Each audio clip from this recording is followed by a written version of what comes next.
प्रथमं शैलपुत्री च द्वितीयं ब्रह्मचारिणी तृतीयं चन्द्रघण्टेति कुष्माण्डेति चतुर्थकम् पंचमं स्कन्दमादेति षष्ठं कात्यायनीति च सप्तमं कालरात्रीति महागौरीति चाष्टमम्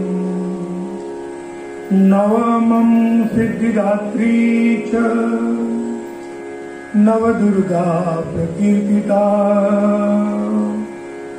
उक्तान्येतानि नामानि ब्रह्मणेव महात्मना। शारदीय नवरात्र,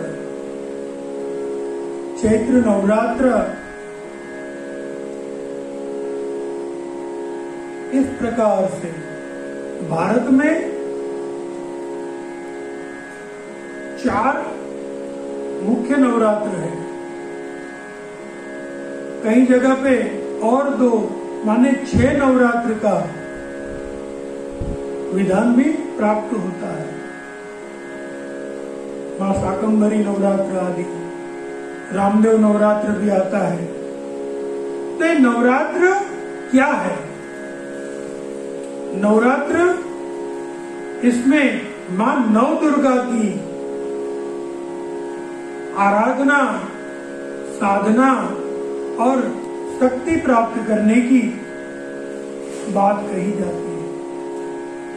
ये नव दुर्गा क्या है, आज हम ये जानने का प्रयास करेंगे। ये नव दुर्गा सतत अपने साधकों के साथ कैसे रहती है, कैसे इनका कल्याण करती है, ये हम आपको अवश्य बताएंगे। नव दुर्गा में प्रथमम शैलपुत्री, पहली दुर्गा, इनका नाम है मां शैलपुत्री, शैल कुमारी, मां गिरिजा। शैल, इसका अर्थ है जड़ता, पत्थर, पर्वत। तो मां शैल कुमारी, इनका दर्शन हमें हमारे अंदर जो जड़ता है इसका आभास कराता है। जड़ता होने के कारण इंसान अपनी ही बात को सही मानने लगता है, बाकी सब गलत, जो मैं सोचूं यही सही है, बाकी सब मूर्ख है, मैं ही बुद्धिमान हूं। ये जड़ता है। भगवान का पूजन इसी प्रकार किया जाना चाहिए। दान यही श्रेष्ठ है। ये जड़ता है और इसी जड़ता के कारण दक्ष पुत्री सती को जल के मरना पड़ा और वही सती मां शैलपुत्री के रूप में जन्म धारण करके आई है। प्रथम दुर्गा मां शैल कुमारी हमें हमारी जड़ता का आभास कराती है और ये जड़ता दूर होनी चाहिए। ये जड़ता दूर होनी चाहिए और ये जड़ता दूर करने के लिए तप करना पड़ेगा। जब तक तप नहीं करेंगे, जब तक विद्याभ्यास नहीं करेंगे, जब तक शास्त्र श्रवण नहीं करेंगे, जब माँ के सामने बैठ के 1 घंटा भर ध्यान नहीं करेंगे, तब तक पता नहीं चलेगा शक्ति क्या है। बातें करना और बात है, कथा सुनना और बात है, खुद पूजा करना, खुद सेवा करना, ये और बात है। खुद सेवा करेंगे, खुद विद्याभ्यास करेंगे, खुद ज्ञान प्राप्ति के लिए श्रम करेंगे, खुद समाज को मदद करने के लिए, समाज को अच्छा बनाने के लिए समाज की सेवा करेंगे, खुद धन उपार्जन करने के लिए मेहनत करके धन प्राप्त करेंगे, फिर वो धन समाज की सेवा में खर्च करेंगे, इसी को कहते हैं तप। इसलिए ब्रह्म का आचरण करना पड़ेगा। दूसरी दुर्गा मां ब्रह्मचारिणी हमें यही कहती है, जड़ता में से धीरे धीरे ज्ञान प्रज्वलित होना चाहिए, और जब ज्ञान प्राप्त होगा तभी हम कुछ बोलने के लायक बनेंगे।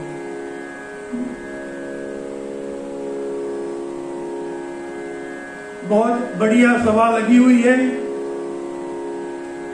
200, 500 या 5-10 हजार लोग बैठे हैं, और अचानक आपकी ओर देख के आपको बोला गया कि फला भाई आइए, आके आप 10 मिनट के लिए कुछ संबोधन कीजिए।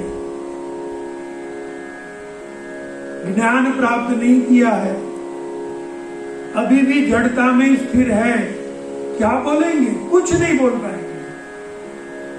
वहां खड़े होते ही पैर डिगमिगाने लगेंगे, सारा शरीर जलता हुआ महसूस होगा। क्यों?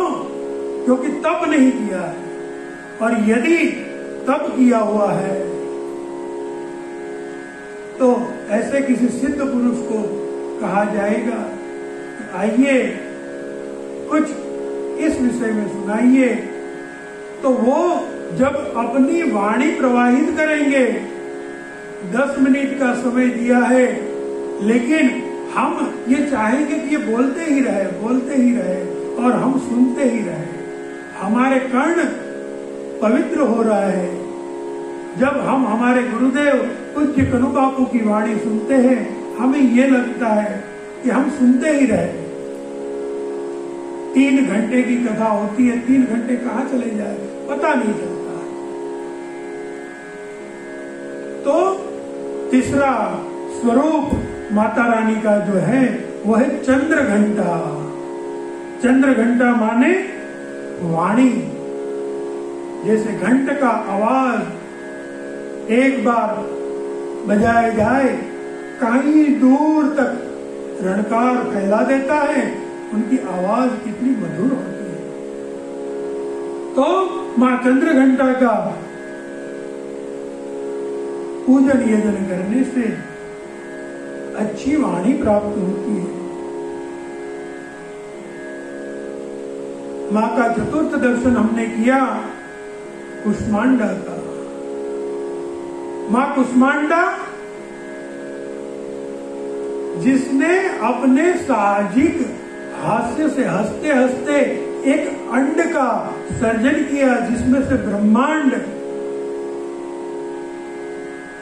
सर्जित हो गया।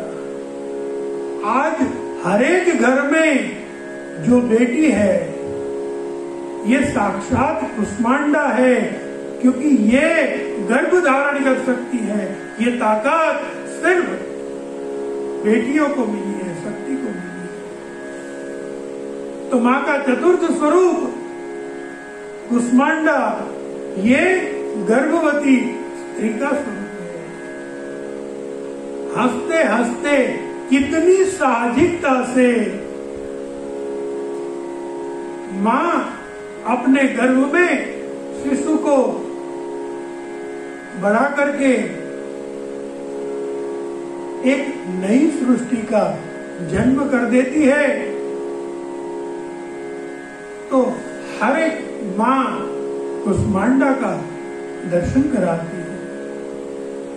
और जब ये कुष्मांडा माता, गर्भवती माँ अपने बच्चे को जन्म देती है, तब वो स्कंद माता बन जाती है। हाँ? अपने पुत्र की माता बन जाती है, पुत्रवती माँ। इसका दर्शन छठा रूप माँ स्कंद माता का है,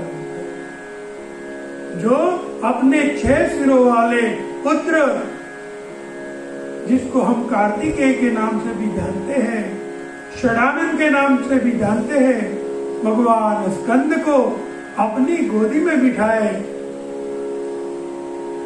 आशीर्वाद प्रदान करती है। तो हर एक गर्भवती स्त्री ये माँ कुष्मांडा है, और हर एक पुत्रवती स्त्री ये स्कंद माता का दर्शन है। 7वां स्वरूप माँ कात्यायनी का है। माँ कात्यायनी ये दुर्गा का वो स्वरूप है जो एक संस्कारशील कुमारी कन्या के रूप में प्रकट हुई है। भाग्यशाली है वो घर जिसके वहां बेटी का जन्म होता है। हर एक बेटी माँ कात्यायनी का अंश लेके आती है। हर एक पुत्री माँ कात्यायनी है। और इनके बाद माँ कालरात्रि का प्रागट्य होता है। कालरात्रि इनका आगमन निश्चित है, क्योंकि जिनका जन्म है उनका मृत्यु होना ही है। मृत्यु का दर्शन माँ कालरात्रि है।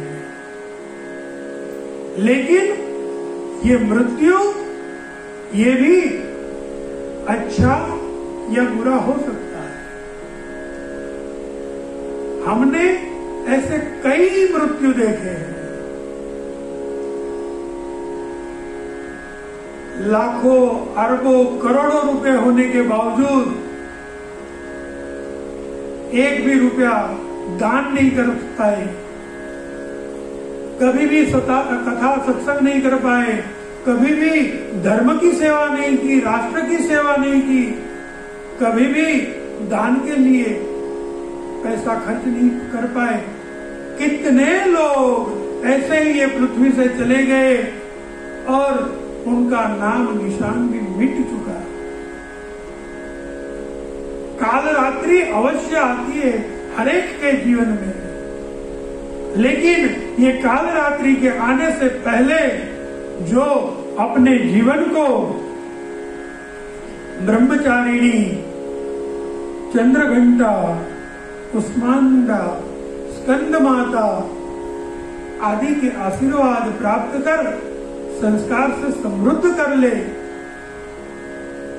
वो अपने मृत्यु के बाद में तो जीवित हो जाते हैं।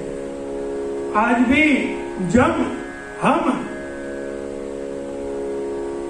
स्वामी रामकृष्ण की बात करते हैं, उनकी कथा करते हैं, आंख बंद करते ही हमारे सामने मानो वे प्रकट हो जाते हैं। महाकवि तुलसीदास, स्वामी विवेकानंद जी, शहीद भगत सिंह, जिसने शास्त्र का, धर्म का, राष्ट्र का, संस्कृति का कार्य किया, उनकी कालरात्रि भी शुभंकरी हो गई और आज भी हम उनको याद करते हैं। 9वां स्वरूप महागौरी। जिनकी काल रात्रि शुभंकरी हो जाए वो महागौरी को प्राप्त कर सकते हैं। उनके भीतर का पूरा कालापन नष्ट हो जाता है। फिर ये पूरे संसार में कोई उनका शत्रु नहीं रहता है। जहां भी नजर करेंगे सब मित्र मित्र और मित्र ही रहेंगे। यदि शत्रु है भी तो भी शत्रु होने के बावजूद उनका गुणगान करेगा। इतिहास में इसके भी अच्छे अच्छे उदाहरण उपलब्ध है। हमारे सौराष्ट्र में महाराजा भावसिंह जी, उनके यहां एक बार दुखद घटना हुई। मृत्यु का प्रसंग था, तो मृत्यु के बाद सब मिलने के लिए जाते हैं ताकि सामने वाले को, जिनको दुख हुआ है, उनको कुछ सांत्वना प्राप्त हो जाए। इतिहास में ये कथा दर्ज है कि उस समय एक बारवटिया था जिसका नाम था वीर रामवाड़ो। इनको जब पता चला कि महाराजा के यहाँ ऐसा दुखद प्रसंग बना है, सब उनको सांत्वना देने जा रहे हैं, इन्होंने बोला कि नहीं, मुझे भी जाना चाहिए। वो बारवटिया था, राष्ट्र का दुश्मन था। अगर कहीं पे दिख जाए तो उसको गोली मार देना, ऐसा फरमान था। लेकिन फिर भी वो गया, अपने सिर पे कपड़ा लपेट के सबके साथ में वो भी वहां बैठा। सैनिकों को पता चल गया और मंत्रियों ने राजा को इशारा किया, ये बारवटिया, इसको पकड़ने की तैयारी हो गई। तो भावसिंह जी ने बोला कि नहीं नहीं, आज इसको कुछ नहीं होना चाहिए। क्यों?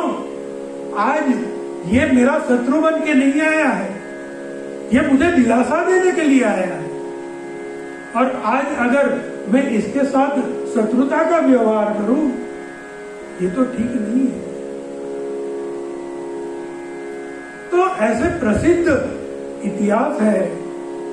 और जो साधक ये आठों माता के आशीर्वाद प्राप्त करता है, उनको सिद्धिदात्री माता का दर्शन होता है। सिद्धिदात्री माता का मतलब ही है ज्ञान। और जब ज्ञान का उद्भव हो जाए तो हम सर्वज्ञ हो जाते हैं। पुरुषोत्तम मास की सुप्रसिद्ध कथा, शायद आपने वीडियो देखा होगा, न देखा हो तो एक बार जरूर देखिएगा। मुग्धा की कथा हमने उसमें कथा की है। मुग्धा कैसी मूढ़ थी, और जब भगवान पुरुषोत्तम ने अपने हाथ से बनाया हुआ भोजन मुग्धा ने ग्रहण किया, उसका ज्ञान चक्षु उदित हो गया, त्रिकाल ज्ञान हो गया। श्रीमद् भागवत में ध्रुव की कथा भी ऐसी है। 5 साल का बच्चा जिसको विधि निषेध कुछ पता नहीं है, बस भगवान की गोदी में बैठना है, यही इच्छा लेके ओम नमो भगवते वासुदेवाय का तप कर रहा था।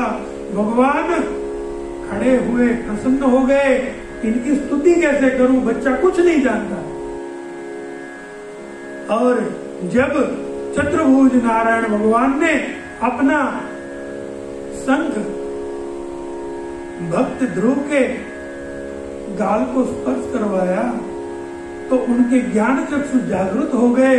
और वो 5 साल के बच्चे ने जो स्तुति की है, आज के दिन बड़े बड़े पंडित लोग वो स्तुति करते करते रोने लगते, इतनी भावमय स्तुति। तो जो नवदुर्गा का सेवन करता है, जो शक्ति को अपने आप में आवाहित करता है, 9वें दिन उनको ज्ञान प्राप्त हो जाता है। ये सारी शक्तियां अपने साथ एक दूसरे स्वरूप में भी है। આપના આપ્તજનોને સંભળાવી આપનું અને સત્સંગીઓનું જીવન ધન્ય કરશો એ જ અભ્યર્થના સાથે સત્સંગ પરિવારના જય સિયારામ, જય સિયારામ।